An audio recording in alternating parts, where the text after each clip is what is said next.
What's going on, guys? Today I'm going to start a little bit of a Bible study. We're going to be in Matthew chapter 1, reading out of the ESV. Alright, so first thing we start off with in the book of Matthew, we've got this long list. In chapter 1, we've got this long list of the book of genealogy of Jesus Christ. Now it starts out with Abraham. Now, I'm not going to go through the entire list. It's there if you want to go back and read it. But it goes through quite a few different. I believe there's 41 names in Matthew in chapter 1. But a big thing, one of the first things I want to look at, if we go to verse 17, it says, "So all the generations from Abraham to David were 14 generations. And from David to the deportation to Babylon, 14 generations. And from the deportation to Babylon to Christ was 14 generations." Now that's cool. I believe that's cool because it gives us a little bit of a timeline to this genealogy. It gives us a number between Abraham and Jesus' birth. So if we want to look up here, it's got the time from Abraham to Jesus' birth. We start out here with 14 generations. Now we get 3 of those. We get the between Abraham to David, 14 generations. David to the deportation to Babylon, 14. Deportation to Babylon to Christ, 14. So 14 times 3, we're looking at 42 generations. Now, from everything that I could find looking this up, you're looking at 30 years per generation, approximately. People will be having kids anywhere from mid-20s to mid-40s, so it gives us a good approximate number.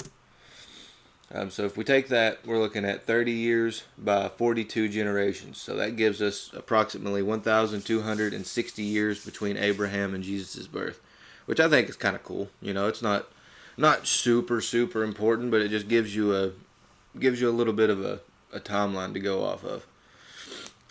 All right.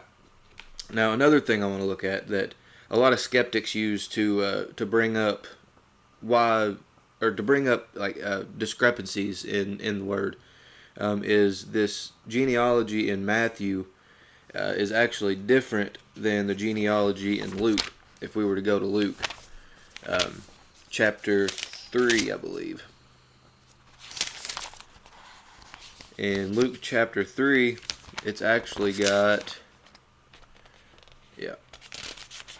Luke chapter 3, we're looking at 77 names, as opposed to the 41 names in Matthew. Now you're probably wondering why. Why is it such a difference, you know?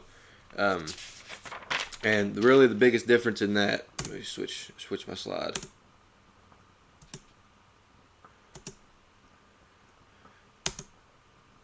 Now the biggest difference in this is the meaning between Matthew's and Luke's.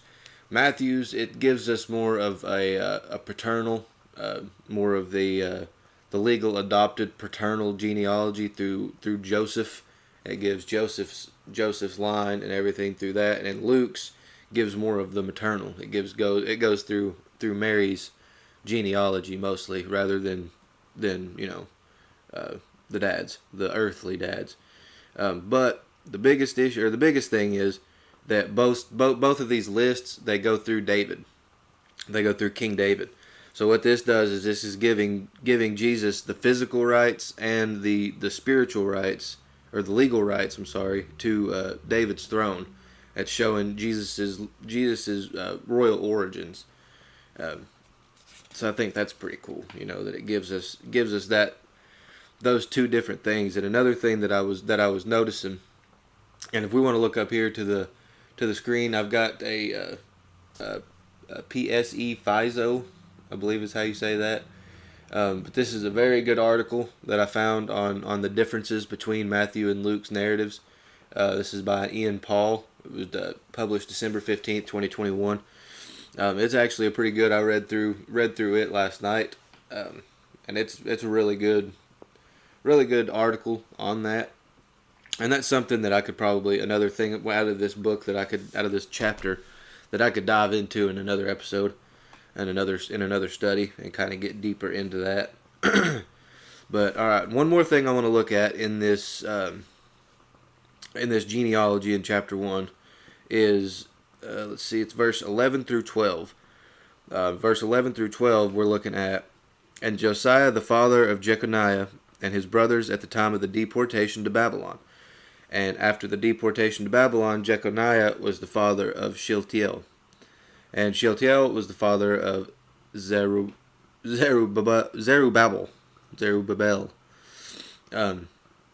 Now, it's not, again, not super important, but this is just another hint to a story that happens further back in 2 Kings. And 2 Kings 24 and 25 is actually a really good, is the most comprehensive, it's the most comprehensive account of the deportation to Babylon. And pretty much what that is that's, if you can go back and read that if you want to, that'll give you a lot more of an insight on it. But the deportation to Babylon was 70 years of captivity that the Jews faced during the days of Daniel the prophet. It was in that time. And what it was King Nebuchadnezzar pretty much came in and took, I think, Jehoiakim. I can't remember how to pronounce his name, but yeah, he comes in and captures all the Jews. But we'll go into 2 Kings 24, chapter 24 and 25. If you want to go in and read that, that's a really good account on that, and I'll probably go into that in another episode as well, because I want to focus mainly on the Gospels here rather than getting sidetracked off to another story right now. But another book is Jeremiah. The book of Jeremiah. It was written in 586 BC, and it includes writings from before, during, and after the exile to Babylon. So it gives you a really good insight on what people were going through in that situation. All right, now we're going to Joseph and Mary with verse 18. We'll start with verse 18. We'll start reading if you want to follow along. Now, the birth of Jesus Christ took place in this way. When his mother Mary had been betrothed, and betrothed essentially it just means engaged. This is the ESV, the New King James Version, or the King James Version, I'm sorry. It uses the term espoused, which is again pretty much the same thing. It just means engaged. It says, when his mother Mary had been betrothed to Joseph, before they came together, she was found to be with child from the Holy Spirit. Now, one thing that we'll notice in Matthew is that Matthew skirts through a lot of stuff. He kind of goes through it pretty quick. There's not as much. There's a lot more stuff that happened right here in this situation. We'll get to it a little bit more once I get into Luke. Luke and John, I think those are the best accounts of all this. They give the most info. But anyway, we'll keep going. Before they came together, she was found to be with child from the Holy Spirit, and her husband Joseph, being just a man, being a just man, and unwilling to put her to shame, resolved to divorce her quietly. Now, what this is saying in verse 19 is that Joseph was a good guy, but he believes that Mary cheated on him, that she went out and slept with somebody else and got pregnant. And one thing that in this is just imagine being Joseph in this, and back in that time it was illegal for infidelity. It was illegal to cheat, especially let alone get pregnant by another man. And back in Israel, they would or Jerusalem, they would actually put people to death by stoning them for cheating. It was super shameful. So that's why he wanted to do it quietly. He resolved to divorce her quietly. That's why he wanted to do that instead of telling everybody about it, because more than likely she would have ended up being killed for this. But let's see, imagine being him. You know, according to the book of Luke, which is one of the other ones that we'll get into, when Mary told the angel that she was going to have the baby from the Holy Spirit, that she was going to be impregnated by the Holy Spirit, almost immediately after that, she leaves and she goes to. She went from Nazareth. That's where they were at there. They went from Nazareth to a town in Judah to meet Elizabeth and Zachariah. Now this is I'll get more into this once we get into Luke, but just for the gist of it, that's John the Baptist's family. But it says that she was there for 3 months. Like, I could not imagine my fiance leaving for 3 months, coming home, and being pregnant. Coming home with a baby bump. And then trying to tell me that it was the baby of the Holy Spirit. Like, do you know how hard that would be to believe? But they did. In verse 20 and 21, we'll look at those.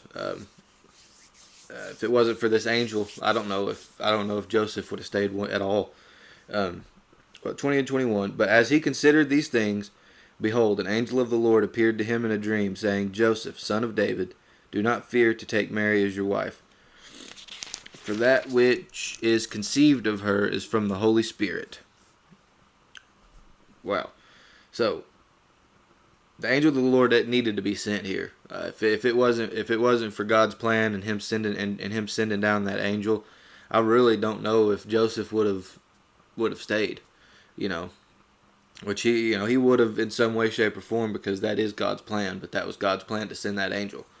So if it's I believe he expected this reaction out of Joseph, because he knows what we're gonna do. We're made from his image. He knows exactly how we would react to things like that. So that's why he already had that angel ordained to come down and talk to him. But let's see. And having that angel ready. Yeah, having the angel ready shows us that God knows. He knows that we have issues, but he also has the solutions.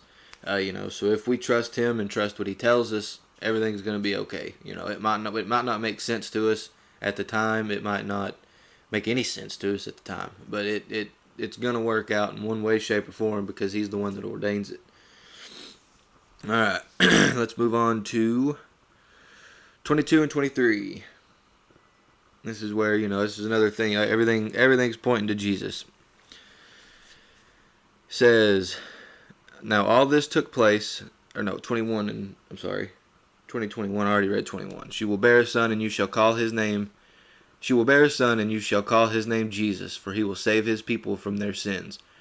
All this took place to fulfill what the Lord had spoken by the prophet. Behold, the virgin shall conceive and bear a son, and they shall call his name Emmanuel, which means God is with us. Now, Jesus is born. This is just a little image that I got for that. Now, 22 and 23. This is where all things point to Jesus. It talks about took place to fulfill what the Lord had spoken by the prophet. The prophet that's referring to is Isaiah, and this is out of Isaiah 7:14. Let's see. I had it marked, but I'm going to go back and read it.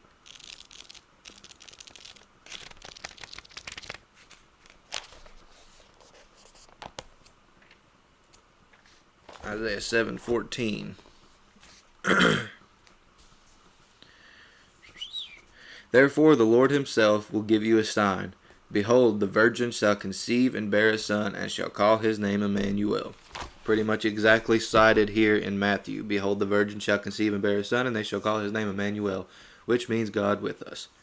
So that's just awesome, that even way back in Isaiah, they had this completely and totally planned out and ready to go, Now let's see, 24 and 25. Now when Jesus woke from sleep, he did as the angel of the Lord commanded him.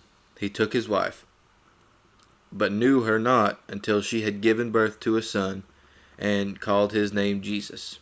And he called his name Jesus. Now, could you do that? Do you think that you could be that faithful and follow God in a situation like that? That your fiance leaves home, comes back 3 months later and is pregnant, and you have a dream with a vision of an angel telling you that it's the Holy Spirit's child, that it's the Son of God. You will name him Emmanuel, that God is with us. You will call him Jesus. Could you imagine the amount of faith and the amount of trust that would take. Like that's something that I strive to have. That I have that much faith and that much willingness to follow God. That something like this could possibly happen. And not this exactly, obviously, but something, something big. And I have that faith and that trust to put in Him that I'm okay with it. I might be a little weary, but I put my faith and my trust, and I'm good with it. I strive to have that. All right, now here we are. We're at the end of chapter 1.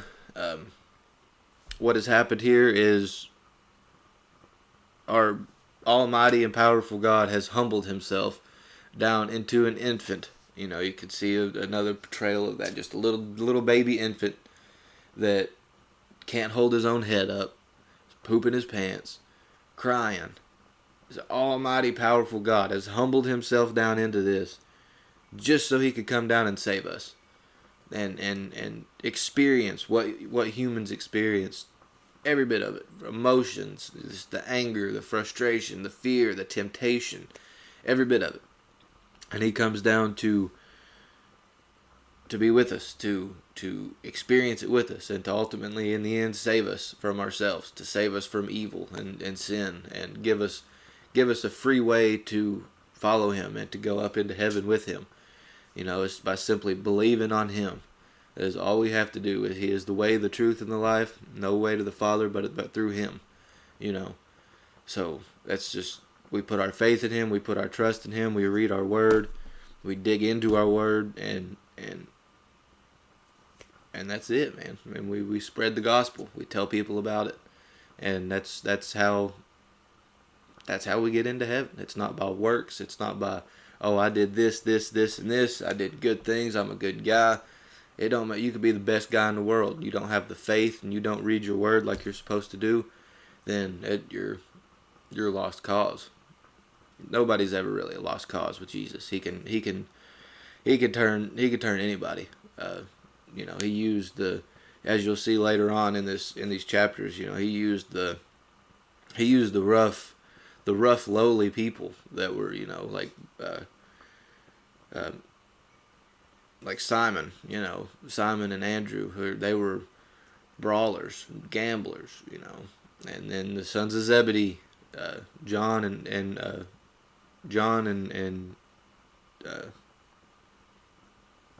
can't remember his name, but yeah, the sons of Zebedee. I can't remember his name right now, of course, because the camera's on me. But the sons of Zebedee, he nicknames them the sons of thunder because their attitudes. They're such an explosive attitude, and they're so all over the place, But He uses the least of us, and it says that in the Bible: the least shall be first, and the first shall be least. That's gonna, So just keep reading your Word, keep having faith in Him, and hopefully, I'm gonna have another episode come out. I'm gonna keep going through these chapters. There's chapter 2, 3, 4, 5, episode 2, 3, 4, 5. So yeah, I hope you enjoyed it. I know I was a little all over the place with it. I'm not the best speaker around, but hopefully, you were able to get a little something from this.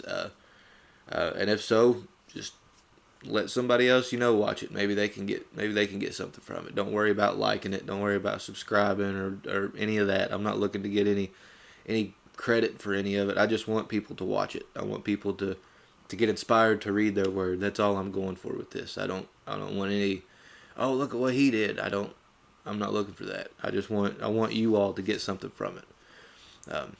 So thanks for watching. Hopefully you enjoyed it, and if not, that's all right. Maybe somebody enjoyed it. I'm just doing it to preach the Word. Not really preach the Word, just preaching the gospel, just getting it out there, just talking about it. I'm not a preacher. I'm just a halfway decent talker, I guess you could say. But anyway, thanks for watching. Yeah, y'all have a good one.